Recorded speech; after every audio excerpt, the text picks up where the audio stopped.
Muri iyi video ngiye kukwereka ingene ushobora kwikorera lyrics y'indirimbo. Lyrics ni iki? Lyrics ni kwa kuntu ushobora kubona amajambo kanaka ariko araririmbwa mu ndirimbo ukaguma ubona yiyandika kuri ekra. Nkuko nyene uri kurabona bino bintu ndiko ndavuga bigenda biriyandika kuri ekra. Iki kigo urumva ko ari ikigo cy'ubwenge kirashobora kugufasha kuronka content ushira kuri za page zanyu mwakreya, kuri ya chaîne zanyu mwakreya. Nimba udafise page ya Facebook yawe urashobora kubiraba ngaha nyene narabyigishije, cyangwa udafise chaîne yawe ya YouTube ihemba urashobora kubiraba kuri YouTube nyene narabyigishije. Hanyuma nimba wabuze ibintu zozo urashirako urashobora kuzurafata indirimbo z'abastar, hanyuma ukashora bino video neza ukuntu ngiye kubikwereka ukazurakora ama lyrics uploadinga kuri channel yawe ubundi ukaba visibility ukaba umustar. Okay guys, urabona neza aya majambo ngene agenda liyandika. Nico kigo cy'ubwenge ngiye kukwereka ingene ushobora kubikora. Mfise indirimbo yiwanje ngiye kubigishirizako. Turaza kuza muri ntuzembanze ndayibereke. Ni audio ndakwereka ingene ushobora kuyihindura video hanyuma ukacuronka na lyrics yayo. Reka ndabereke ndafise indirimbo ngaha. Ndafise indirimbo ngaha yiwanje iyi.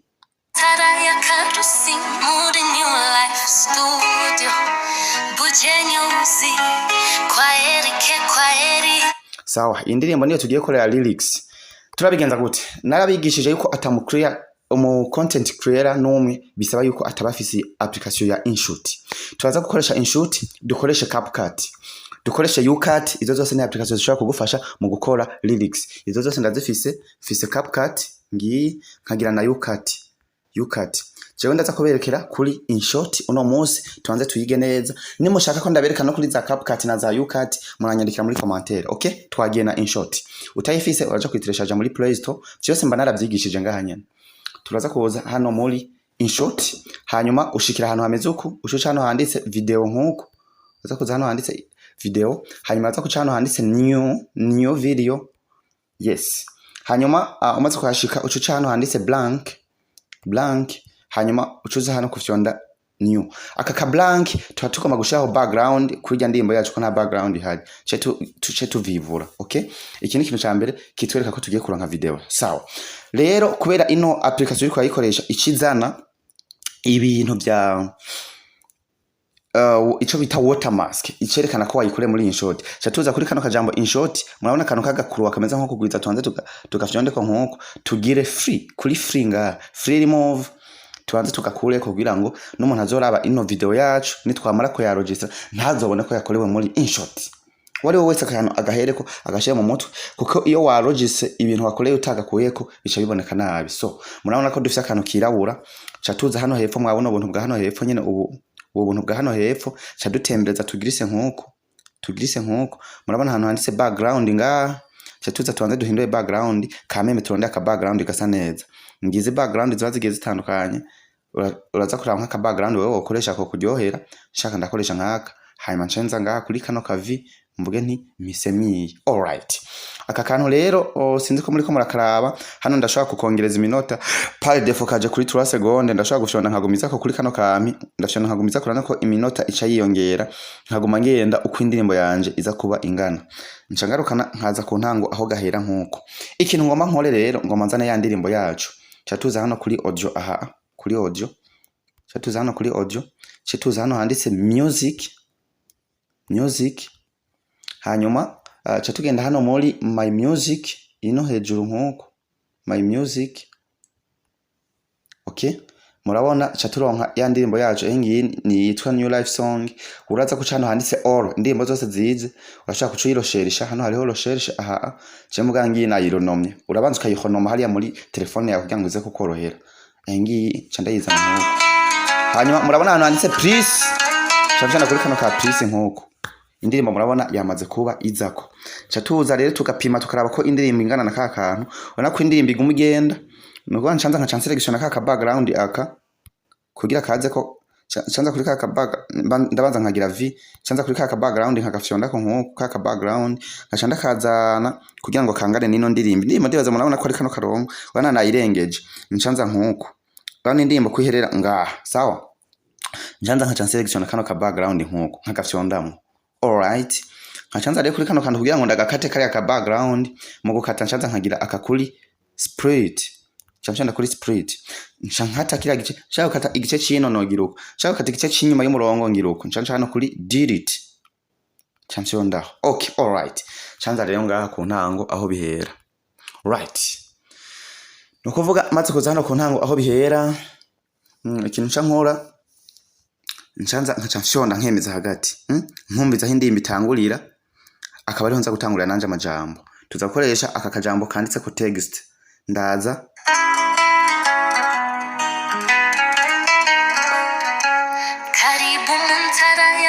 chansubiza inyuma nkumbiza aho ihera. Nchanza hano nyene hera ncinza nandike ati karibu mu ntara ya Karusi. Nchanza nkacamfyonda hano kuri text. Cinandika ijambo nyene karibu mu ntara ya Karusi. Mu ntara ya Karusi. Okay? Nchanza karibu mu ntara ya Karusi. Nchanza nkaca nongeza ko ya majambo akurikira muri New Life Studio. Muri New Life Studio. Okay? Muri New Life Studio cengereza nkuko. Okay? Muri New Life Studio. Chamaza nkombiza ivyo baririmbye. Urabanza ukombiza guys ivyo baririmbye. Changarukana, Nchanza ngaha bugenyuzi, aha. Uku. Alright. Nkurumva ko biherera ngaha, nchanza kuri kano kajambo, ncenda gaselectiona, ncenda kagira gatoyi, ndakageze hano nyene biherera, okay? Wano ushaka kurakarehura kakagira karekare, ushaka kagira gatoyi aho biherera, hera. Kwa Eric, nchanza nkuko. Kwa Eric. Kwa Eric, uku. Sinzi ko mubibona. Kwa Eric. Studio ya mbere ita. Nchanza ngaha. Studio ya mbere, Studio ya mbere itanga. Kangeze mbere ya mbere yonyene. Right. Urabona itanga ihera ngaha. Nchanza kuri kakajambo akanda gafyonda mu nkuko. Okay? Ncenda ndagafunye. Cengeza ngaha rero itanga ibigezeho. Muze kuraba. Studio ya mbere itanga ibigezeho.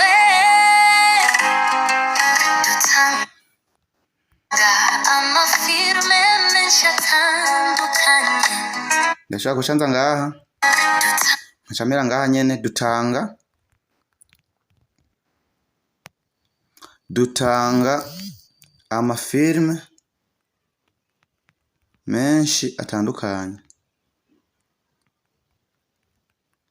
Ndabibutsa ushaka ko iri jambo uri kurandika rikwiramo ngaha, ushaka uragabanya ukagira zoom ngaha nkuko. Utse kuraba.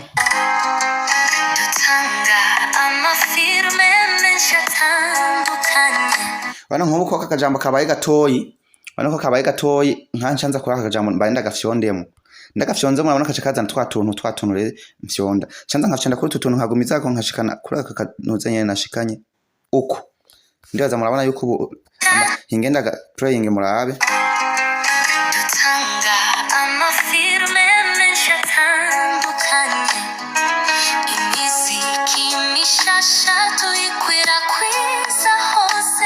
Chanza ngaha. Imiziki mishasha tuyikwiragiza hose.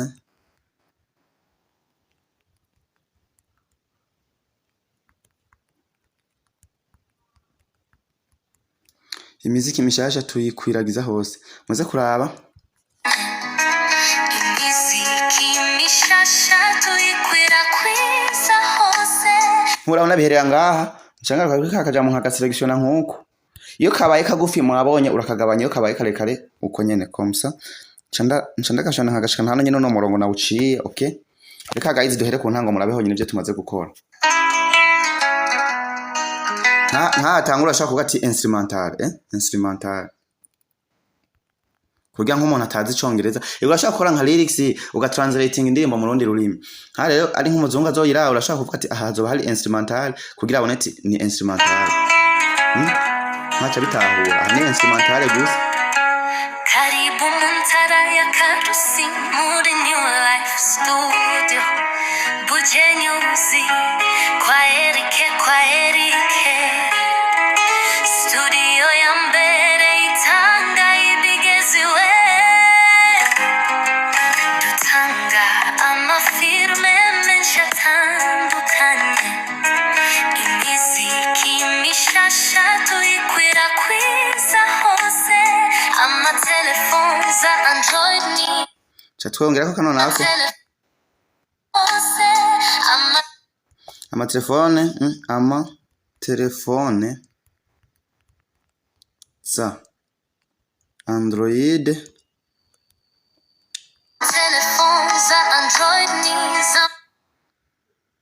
nizamatushe ntaka canda kagabanya urumva akanda kagabanya mpaka kaje munsi y'umurongo nizamatushe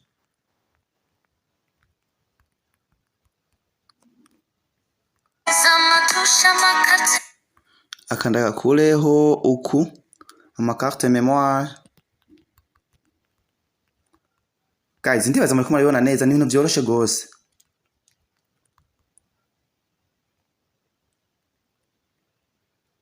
Amakarte memoire. Batterie charge na écouter via original. Okay. Nshanda kagabanya uku batterie ma batterie charge écouter via original. Okay guys, reka turabe. Wana ushaka kutwandika nyine ushaka kwandika ijambo ku ijambo ushaka kwandika batterie charge na écouter via original. Aha rero chatuza tukageza ngaha, okay? Écouter via original. Karibu muri New Life Studio Bukenyuzi kwa Erike chatuza ngaha.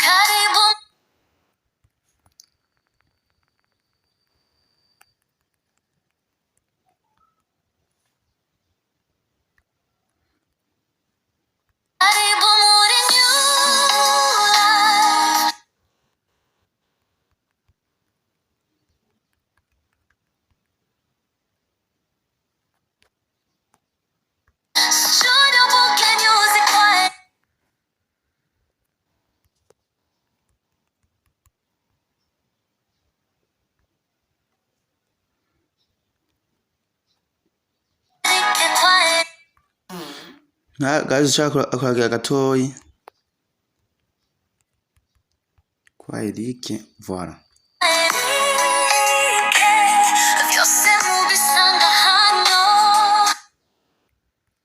Byose mubisanga hano.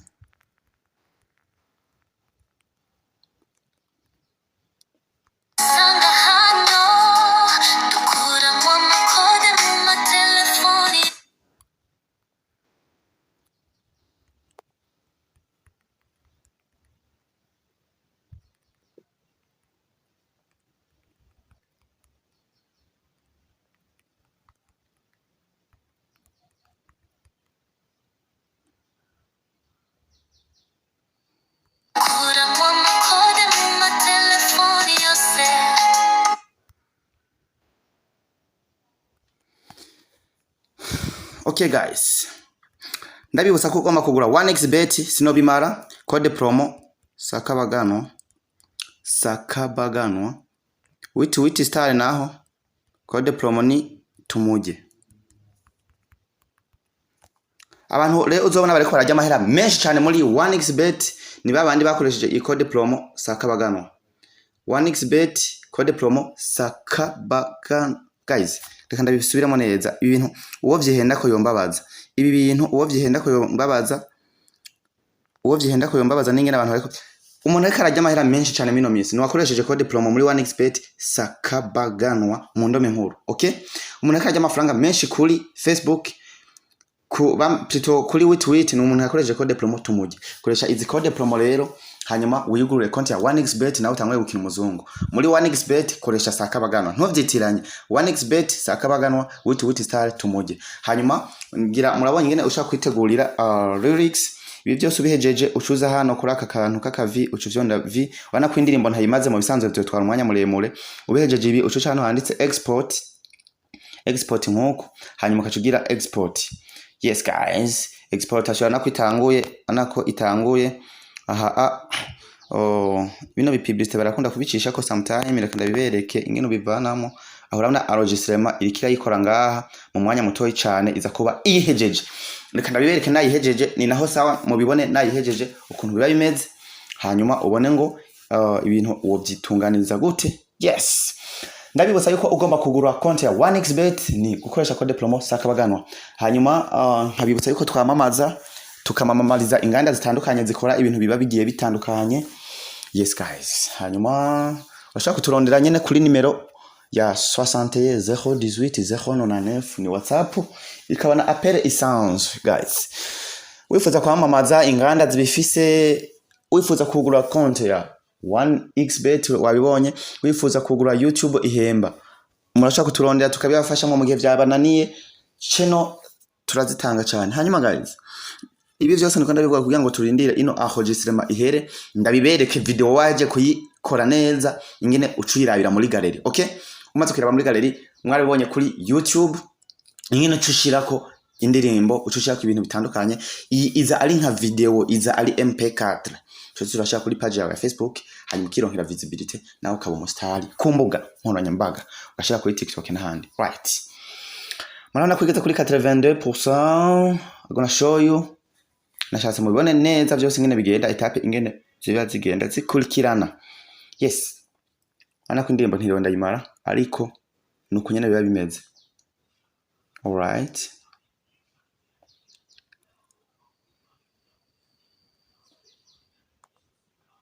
turahejeje.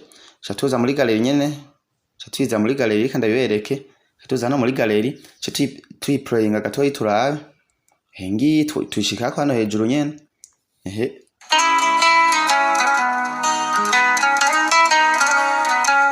Karibu Montara ya Karusi muri New Life Studio. Bujenyuzi kwa Erike studio ya mbere itanga ibigeziwe, dutanga amafirme menshi atandukanye, imiziki mishasha tuyikwirakwiza hose, amatelefone za Android n'iz'amatusha amakarte memoire, bateri charge na écoute vya original. Karibu muri New Life Studio, Bukenyuzi kwa Erike vyose mubisanga hano, dukuramo amakode mu matelefoni yose, dukuramo imikopo mu matelefoni yose mu kanya gato. Guys, ndibaza muravyiboneye ko biba ari ibintu bimeze neza cyane. So nimba hari igitekerezo wifuza kunyunganira, andika muri commentaire. Hari kibazo kandi ugomba kumbaza, andika muri commentaire. Mpera like ino video, ntubagire kanda suivre mu gihe video wibonye kuri Facebook. Hano kwa jambo ry'ubururu kugira ngo hatega video nini zo kwigire gucika. Ntubagire kandi ukanda subscribe. Hano kanda kunzogera wagitivere notification ku ma video yose nzoza uploading. Thank you for watching. Thank you for choosing me. I'm Eric, the one who offer phone tricks, tutorial and other about phone.